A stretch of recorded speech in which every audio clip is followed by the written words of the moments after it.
right, so we had that, first of all, Sonoma, orogeny, and all the associated fossilization and stuff.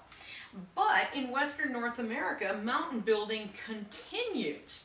And in the Jurassic to the Cretaceous, we get the Nevadan orogeny. And this, again, we have still subduction going on, right? This subduction first added that island arc in the Sonoman orogeny, and subduction continues, and we get the melange of the Franciscan complex, and we get the Sierra Nevada batholith forming. So remember, with subduction, we have this plate sinking into the asthenosphere underneath the other plate. And the Franciscan melange, remember we went over that accretionary wedge and the fact that you get all this stuff scraped up off of the subducting plate, gets scraped up and deformed and things. Well, that's that Franciscan complex melange. Now, as far as the Sierra Nevada batholith, well, remember, when you have subduction, you get stratovolcanoes forming. But underneath those stratovolcanoes, there's going to be magma chambers feeding those volcanoes. And that's, those eventually cool and crystallize. They become solid igneous rock, but they're intrusive igneous rock. And so the Sierra Nevada batholith, when you see those intrusive igneous rocks there, those are basically the magma chambers that were underneath the stratovolcanoes when subduction was active there. And so what you see here in the western United States, all of these red areas are intrusive igneous rocks that were created as we had subduction going on. We had those stratovolcanoes and we had those magma chambers feeding those. And today the stratovolcanoes are long gone from this part of California, but the magma chambers that were supplying those volcanoes are still seen in those mountain ranges. All right, so in the Jurassic to the Cretaceous, orogeny continues with the severe orogeny. And in this case, we have these forces, right? We have all this subduction going on and these compressional forces. And so some thrust faults begin to develop in Nevada into Utah. And this actually shortens the crust by about 100 kilometers because we're kind of squishing the stuff together. And similar thrust faults develop northward into Montana and British Columbia and Alberta.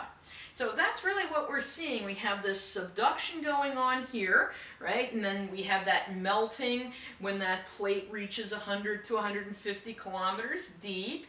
That's creating all this magma. But then inwards from that, we get these, the forces are creating these thrust faults that are happening. Now, in Western North America, the orogenic activity culminates with what we call the Laramide orogeny. And this goes from the latest Cretaceous into the Tertiary. So this begins around 70 million years ago and carries on into about 40 million years ago. And in this case, the Laramide is fascinating because normally mountain ranges form at the edges of continents. And this one is far inland from the subduction zone, not where we would expect a mountain range to form. And the reason for this is probably due to the shallow angle of subduction. So normally we say like plates subduct downwards like this, right? But in the case of the Farallon plate, for a while it was subducting very shallowly, right underneath the North American lithosphere. And that is probably why we get these Rocky Mountains formed so far from the edge of the continent. And so the modern Rocky Mountains are created in this Laramide orogeny by this shallow subduction of the Farallon plate. And that's what we're we're trying to show here, we have originally kind of your normal sort of subduction. This is the severe mountain building event that occurs. And we had our, Sierra Nevada mountains, and then we had the severe thrust. But what happened over time was this sort of normal sort of subduction of the plate. It started shallowing. And so it started getting shallower like this, and that created these Rocky Mountains far inland. Now, what we're going to see when we talk about the Cenozoic is that after the Rocky Mountains formed, we had quite a bit of igneous activity in that area. And that might be because the Farallon plate started, sinking again. And so it's all of this mountain building really has to do with what the Farallon plate was, how it was behaving.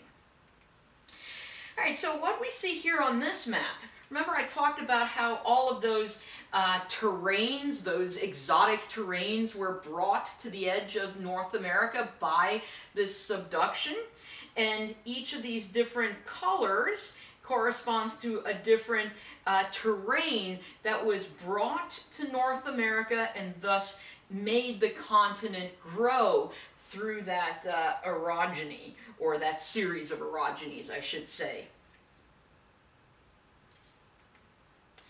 All right, but of course, we have to look at sea level too, because several lectures ago I said a lot of Phanerozoic geology is defined by what is the sea level doing, rising and falling. And we are now at the ZUNI transgression. So in the Jurassic, we start having another sea level rise. So that's where we are right here. Here's the ZUNI transgression, where the sea is moving onto the craton, both on the east and the west coast. In the middle to late Jurassic, we have something called the Sundance Sea. And this was an epicontinental sea, one of those nice shallow seas, and this covered much of the northern Great Plains. So here we can see the United States and Canada, and there's the Sundance Sea covering that part of North America. And this regressed, the Sundance Sea regressed as we had those mountain building events to the west, right? I was talking all about the severe orogeny and that sort of thing.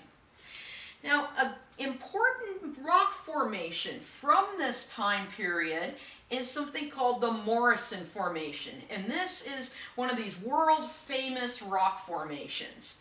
And it was deposited in a river system. We had kind of these meandering streams that were had these broad floodplains, and so we have a lot of like swampy floodplains and river channels that make up much of the Morrison Formation. And we can see there's that regressing Sundance Sea up there. This is Colorado, this is New Mexico, this is Arizona, Utah, Nevada, and California still hasn't quite come into complete being yet. But there's that regressing Sundance Sea, and here's those river systems that are traveling to the sea and creating the Morrison Formation. And the reason the Morrison Formation is world famous is because it has a lot of dinosaur fossils in it. This is actually Dinosaur National Monument, which is on the border between Utah and Colorado. And there are just so many bones of different dinosaurs in there. And what happened at this location? The bones are found where in the river system, where basically the channel kind of picked up some of these bones and buried them and ended up preserving them. And people now work on excavating those. All right, but as sea level continues to rise, eventually we get something called the Western Interior Seaway developing. So the Sundance Sea kind of goes away as some of the mountains rise in that area, but sea level overall continues to rise, and eventually we get this seaway that bisects North America. So we have this western interior seaway all the way from the Gulf of Mexico, crossing North America, all the way up to the modern Arctic Ocean. Now, the Cretaceous, back when I talked about how the rock time period, or how the geologic time periods got their names, I said Cretaceous comes from the Latin creta, which means chalk. And that's because in the Cretaceous, we have some massive chalk deposits like these found on the island of Rügen, which is off the north coast of Germany. But you'll see similar chalk deposits in France, or if you go to England and you see the white cliffs of Dover, those are made from chalk of this time period as well. So why do we have the chalk deposits from this time period? Well, this was a time when the earth was quite warm, and we had just abundant of little life forms, little plankton floating around in the seas, and these guys are calcareous, right? They secrete shells out of calcite. And when they would die and sink to the bottom, those little shells would accumulate and create these chalk deposits that we have. So the Cretaceous seas were rich with these tiny little microscopic life forms that end up creating those chalk deposits. All right, in the Cretaceous we have seas, not just epicontinental seas. The breakup of Pangaea has these continents moving all over the place, kind of totally reconfiguring what Earth's surface looks like. And for a while we had a sea known as the Tethys Sea. And this kind of separated the southern continents from the northern continents. But as things moved around, the Tethys Sea began to close. And most of it closed as Gondwana and Eurasia collided. The Mediterranean is all we have left of this. So if we look back at this, where we had Pangaea and then things started splitting apart, right? For a while we had this Tethys Sea coming through here, okay? But then as Africa moved northward and India moved northward, this part of the Tethys Sea ended up closing, and all we have left then is this little sliver of the Mediterranean, of this ocean that used to actually go all the way through there. Now the Mesozoic, when I talked about the chalk, I said it was a warm time period. So the Mesozoic has an interesting climate. It was a greenhouse world. And in this greenhouse world, we have quite a bit of arid climates. So much of Pangaea, back when Pangaea existed, was arid. We have lots of deposits of Aeolian sandstones and evaporites. And in fact, much of North America remains arid for times during the Mesozoic. And in the Jurassic, we have another one of these famous rock formations being formed. And this is the Navajo sandstone. So this Navajo sandstone covers this whole region in yellow there. So you can see much of Utah, parts of Colorado, New Mexico, Arizona, Nevada. And this is an Aeolian sandstone. And we call this widespread Aeolian sandstone, we call it an erg. A erg is a sand sea. So today, an erg would be like the Sahara, covered by these vast areas of these blowing sands. And so the Navajo sandstone looks like this. Remember, Aeolian sandstones are going to have big crossbeds like that.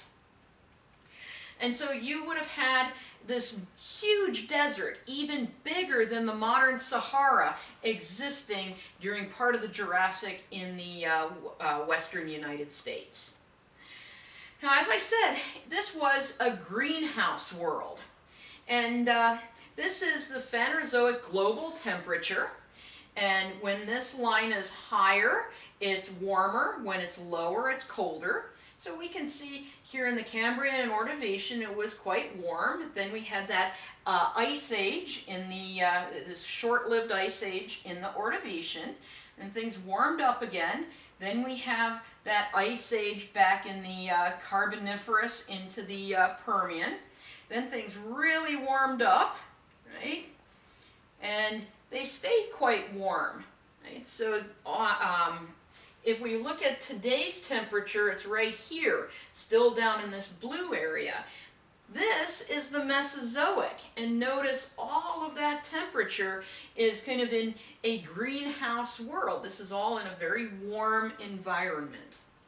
And then after the Mesozoic, things get pretty warm in the early Cenozoic, and then we enter the Ice Age. So why was this a greenhouse world? Well, this was quite volcanically active during the Mesozoic. And what I'm showing right here is the atmospheric composition. So what we have in red, that's the temperature, and you can see the average global temperature at that time was quite high compared to where we would be today. And also carbon dioxide was quite high. So at that time there is almost 4,000 parts per million carbon dioxide in Earth's atmosphere. And now it's somewhere around a little over 400. So quite a bit more CO2 in the atmosphere at that time. And that is helping to contribute to that greenhouse world that existed then. Now, in this greenhouse world, we have a lot of what are called ocean anoxic events.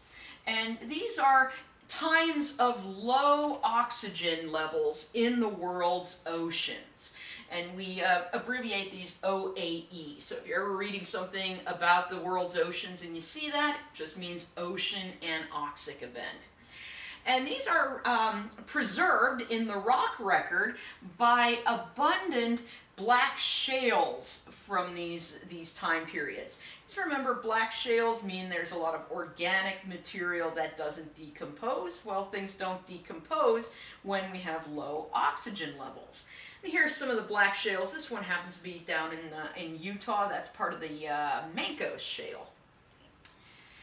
So what causes ocean anoxic events? Well, you have high nutrient levels in the world's oceans. And with high nutrient levels, this means like some of your plankton and your little things are, your little floaty animals out in the oceans are very happy, right? Because they have lots of nutrients that they can live on. And the higher temperatures reduce the amount of oxygen that can be dissolved in water. So first of all, we have lots of organisms living in the water, but then we also have lower oxygen in the water. And higher temperature changes circulation in the oceans. And so if our ocean circulations change, we might not have as much oxygen being brought into some of the deeper waters. So thus, when all these little beasties that are happily, reproducing and growing in the high nutrient levels in the surface part of the ocean, when those things die and they sink, they're going to sink into oxygen-poor waters, allowing that organic material to build up.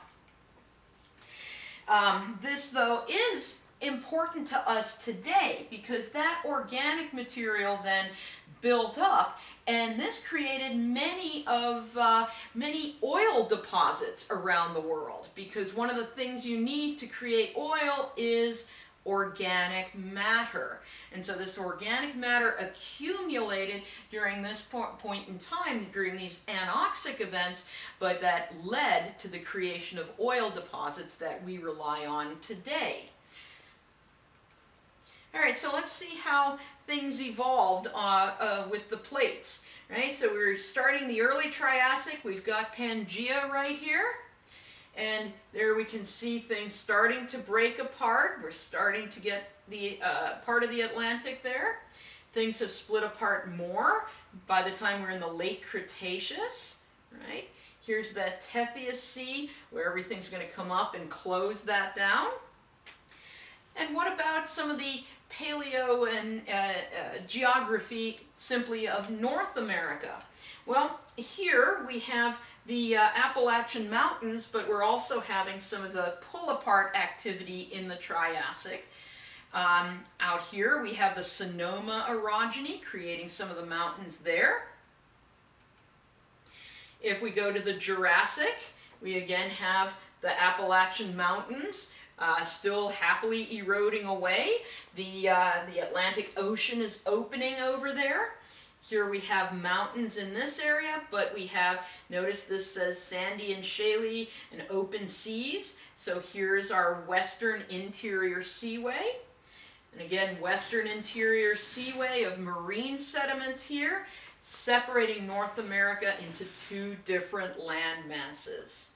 And so that brings me to the random picture of the day, and that is me at Dinosaur National Monument in Utah, standing next to the leg bone of a big sauropod dinosaur, big one of those four-legged dinosaurs with like the long necks and stuff. And that was not my first visit to Dinosaur National Monument, and it wasn't my first time standing next to that leg. In fact, I did that back in the 1970s. It's very obviously the 70s based on my clothing choices. And that's me, that's my brother. We're standing next to that same leg. And the thing that bothers me the most is it doesn't seem like I've grown that much. Anyway, that's it. Join me next time for Mesozoic life.